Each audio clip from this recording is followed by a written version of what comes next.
Hello students, SV academy Rawla के online platform पर आप सभी का बहुत बहुत स्वागत है। जैसा कि हम पढ़ रहे थे कक्षा 8 के हिंदी विषय का लेसन नंबर 3 बस की यात्रा, उस लेसन को पढ़ने के पश्चात हमने पिछली क्लास में उसके शब्दार्थों को पढ़ा था और उन शब्दार्थों को मैं फिर थोड़ा रिपीट कर देता हूँ। तय करना, निश्चित करना, हाजिर, उपस्थित, सफ़र, यात्रा, श्रद्धा, सम्मान की भावना, व्यवृत, बहुत बूढ़ी, सदियाँ, सैकड़ों साल, योग्य, लायक, हिस्सेदार, भागीदार, गजब, आश्चर्यजनक, अनुभवी, तजुर्बेकार, रंक, भिखारी, कूच करना, प्रस्थान करना, निमित्त, बहाना, स्टार्ट, चालू, फौरन, तुरंत, सरकना, खिसकना, असहयोग, सहयोग नहीं करना, सविनय, निवेदन पूर्वक, अवज्ञा, आज्ञा नहीं मानना, ट्रेनिंग, प्रशिक्षण, ठौर, समय, बॉडी, ढांचा, एकाएक, अचानक, उम्मीद, आशा, गोता, डुबकी, क्षीण, कमज़ोर, गलानी, शर्मिंदा होना, बियावान, सुनसान, अंत्येष्टि, अंतिम संस्कार, पुलिया, छोटा पुल, स्पीड, रफ्तार, उत्सर्ग, त्याग, उम्मीद, आशा, गुजारना, बिताना, प्रयाण, जाना, मंजिल, लक्ष्य, बेताबी, उतावली, तनाव, चिंता, इत्मीनान, आराम, लुभावने, सुंदर। तो ये हमने पहले भी कर लिए थे और आज इनको फिर मैंने रिपीट कर दिया है। बाय द वे कोई समझ नहीं आया हो तो आगे आज हम पढ़ेंगे इसके पाठ्य पुस्तक के प्रश्नोत्तर। तो प्रश्न नंबर 1 है, मैंने उस कंपनी के हिस्सेदार की तरफ पहली बार श्रद्धा भाव से देखा तो लेखक के मन में हिस्सेदार साहब के लिए श्रद्धा क्यों जग गई। तो पहला प्रश्न है, मैंने उस कंपनी के हिस्सेदार की तरफ पहली बार बड़ी ही श्रद्धा भाव से देखा तो लेखक के मन में हिस्सेदार साहब के लिए श्रद्धा क्यों जग गई। तो इसका उत्तर हम पढ़ेंगे। पुलिया पर बस के टायर पंचर होने की घटना के बाद लेखक ने कंपनी के हिस्सेदार को पहली बार श्रद्धा भाव से देखा, यानी कि वो बस में रवाना हो गए थे और एक पुलिया पे जाके बस का टायर क्या हो गया था, पंचर हो गया था। तो उस समय पहली बार लेखक ने कंपनी के हिस्सेदार को पहली बार श्रद्धा से देखा था। तो दोबारा फिर उत्तर पढ़ते हैं इसका। पुलिया पर बस के टायर के पंचर होने की घटना के बाद लेखक ने कंपनी के हिस्सेदार को पहली बार श्रद्धा भाव से देखा। लेखक के मन में यह श्रद्धा भाव इसलिए जागा क्योंकि हिस्सेदार अपने स्वार्थ के वशीभूत होकर जान को खतरे में डालते हुए यात्रा कर रहा था। वस्तुतः लेखक के मन में कोई श्रद्धा भाव नहीं था। वस्तुतः लेखक के मन में कोई श्रद्धा भाव न होकर हिस्सेदार पर क्या था, व्यंग्य था, उस पर क्या था, एक प्रकार का कटाक्ष था भी। अब है प्रश्न नंबर 2। लोगों ने सलाह दी कि समझदार आदमी इस शाम वाली बस से सफ़र नहीं करते, तो लोगों ने यह सलाह क्यों दी। तो इसका उत्तर है, लोगों ने यह सलाह इसलिए दी क्योंकि वे बस की दयनीय हालत से परिचित थे। लोगों ने यह सलाह इसलिए दी थी क्योंकि वे बस की दयनीय हालत से, उसकी जर्जर हालत से परिचित थे, जानकार थे। उनके अनुसार बस का कोई भरोसा नहीं था कि ये कब खराब या बंद हो जाए। शाम बीतते ही रात हो जाती है और रास्ते में रात कहाँ बितानी पड़े और रात रास्ते में कहाँ बितानी पड़े इसका कुछ पता नहीं रहता था।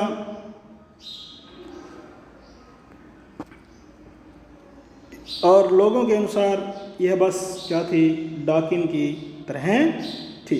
तो इसीलिए लोगों ने यह सलाह दी थी कि समझदार आदमी हैं, जो समझदार लोग हैं, इस बस से, शाम वाली बस से सफ़र नहीं करते, अर्थात शाम वाली बस से यात्रा नहीं करते। अब आगे है नेक्स्ट क्वेश्चन। ऐसा जैसे सारी बस ही इंजन है और हम इंजन के भीतर बैठे हैं, तो लेखक ने ऐसा क्यों कहा? लेखक को ऐसा क्यों लगा या लेखक ने ऐसा क्यों कहा? जब बस का इंजन चालू किया गया, यानी कि बस को स्टार्ट किया गया, तो सारी बस झनझना उठी, यानी कि कंपायमान सी हो गई अचानक।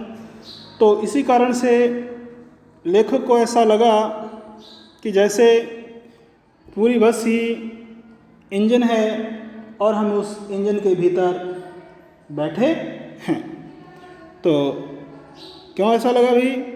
क्योंकि जब बस का इंजन स्टार्ट किया गया, चालू किया गया, तो सारी बस झनझना उठी, हिलने लगी, यानी कि कंपायमान सी हो गई। और इसी कारण लेखक को ऐसा लगा मानो पूरी बस ही इंजन है और हम इंजन के भीतर बैठे हैं, इंजन के अंदर बैठे हैं। आगे प्रश्न नंबर 4। गजब हो गया, ऐसी बस अपने आप चलती है। लेखक को यह बात सुनकर हैरानी क्यों हुई? प्रश्न दोबारा रिपीट कर रहा हूँ। गजब हो गया, ऐसी बस अपने आप चलती है। लेखक को यह सुनकर हैरानी क्यों हुई, अर्थात वह हैरान क्यों हुआ, उसे आश्चर्य क्यों हुआ? तो इसका उत्तर है, लेखक को यह बात सुनकर हैरानी इसलिए हुई क्योंकि देखने में तो बस अत्यंत पुरानी यानी कि बहुत ही ज़्यादा पुरानी थी, टूटी फूटी सी लग रही थी। उसे लग रहा था कि बस को चलाने के लिए धक्का लगाना पड़ता होगा। उसे ऐसा लगता था कि इस बस को चलाने के लिए धक्का लगाना पड़ता होगा। किंतु जब कंपनी के हिस्सेदार ने कहा कि यह बस अपने आप चलेगी, यह बात लेखक को चकित कर रही थी, अर्थात उसे आश्चर्य में डाल रही थी। तो ये थे आज के 4 क्वेश्चन। तो इन चारों प्रश्नों को मैं थोड़ा फिर रिपीट कर देता हूँ, ध्यान से सुने। पहला प्रश्न था, मैंने उस कंपनी के हिस्सेदार की तरफ पहली बार श्रद्धा भाव से देखा, तो लेखक के मन में हिस्सेदार साहब के लिए श्रद्धा क्यों जग गई? तो इसका उत्तर है, पुलिया पर बस के टायर पंचर होने की घटना के बाद लेखक ने कंपनी के हिस्सेदार को पहली बार श्रद्धा भाव से देखा। यहाँ से उत्तर स्टार्ट हो रहा है पहले प्रश्न का, पुलिया से। पुलिया पर बस के टायर के पंचर होने की घटना के बाद लेखक ने कंपनी के हिस्सेदार को पहली बार श्रद्धा भाव से देखा। लेखक के मन में यह श्रद्धा भाव इसलिए जागा क्योंकि हिस्सेदार अपने स्वार्थ के वशीभूत होकर, लालचवश होकर जान को खतरे में डालते हुए यात्रा कर रहा था और वस्तुतः लेखक के मन में कोई श्रद्धा भाव न होकर हिस्सेदार पर व्यंग्य था। तो आगे है दूसरा प्रश्न। लोगों ने सलाह दी कि समझदार आदमी इस शाम वाली बस से सफ़र नहीं करते। लोगों ने यह सलाह क्यों दी? तो लोगों ने यह सलाह इसलिए दी क्योंकि वे बस की दयनीय हालत से परिचित थे। उनके अनुसार बस का कोई भरोसा नहीं था कि ये कब खराब या बंद हो जाए। शाम बीतते ही रात हो जाती है और रात रास्ते में कहाँ बितानी पड़े इसका कुछ पता नहीं रहता था। और लोगों के अनुसार यह बस कैसी थी? डाकिन की तरह थी। आगे है, ऐसा जैसे सारी बस ही इंजन है और हम इंजन के भीतर बैठे हैं, लेखक को ऐसा क्यों लगा? जब बस का इंजन चालू किया गया तो सारी बस झनझना उठी, झनझना उठी। इसी कारण लेखक को ऐसा लगा मानो पूरी बस ही इंजन है और हम इंजन के भीतर बैठे हैं या इंजन के अंदर बैठे हैं। नेक्स्ट प्रश्न है, गजब हो गया, ऐसी बस अपने आप चलती है। लेखक को यह सुनकर हैरानी क्यों हुई? लेखक को यह सुनकर हैरानी इसलिए हुई क्योंकि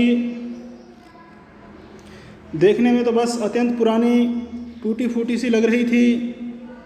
उसे लग रहा था कि बस को चलाने के लिए धक्का लगाना पड़ता होगा, किंतु जब बस कंपनी के हिस्सेदार ने कहा कि यह बस अपने आप चलेगी तो इस बात को लेखक आश्चर्यचकित हुआ और यह बात लेखक को चकित कर रही थी। तो आज के लिए स्टूडेंट्स इतना ही।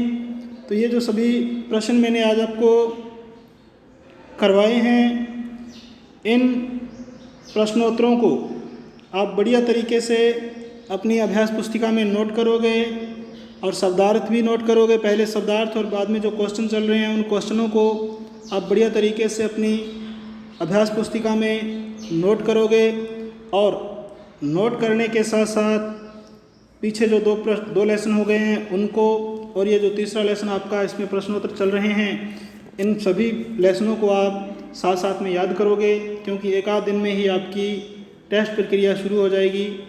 तो इसीलिए इनको बढ़िया तरीके से लिखने के साथ साथ इनको आप बढ़िया तरीके से याद भी करोगे। तो आज के लिए स्टूडेंट्स इतना ही। बहुत बहुत धन्यवाद। जय हिंद, जय भारत।